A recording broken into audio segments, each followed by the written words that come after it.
Con questo forte temporale che c'è stato, io sono andato qui dalla mia roulotte, andavo verso i miei animali per vedere, quando c'è il temporale noi siamo,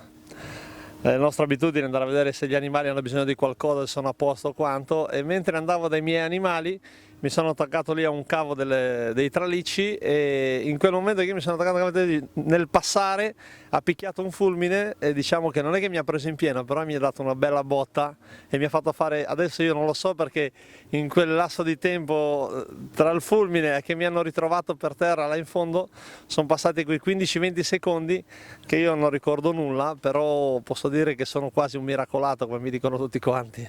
Dico la verità, in quei momenti lì ho pensato quasi che non ce la facevo più, che era arrivato il mio momento, ma si vede che il mio momento non era ancora arrivato, ecco perché dico che sono miracolato. Immediatamente sono arrivati i soccorsi, il 118 e poi è arrivato anche i vigili del fuoco, i carabinieri e mi hanno fatto subito i primi soccorsi dove mi hanno tirato fuori il sangue, fatto tutti gli enzimi, tutti quanti la procedura che devono fare, poi mi hanno fatto il pronto soccorso e mi avevano trovato il cuore un po' ballerino perché giustamente con la botta che ho preso e poi mi hanno fatto tutte delle cure per rilassare i muscoli perché avevo tutti i nervi, i muscoli tutti tirati, però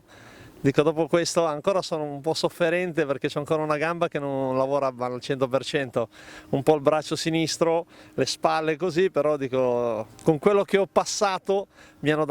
detto che sono stato fortunato. Mi hanno dato tante definizioni, Electric Man, il domatore elettrico, il miracolato, il domatore miracolato, però l'importante è che sono ancora qua.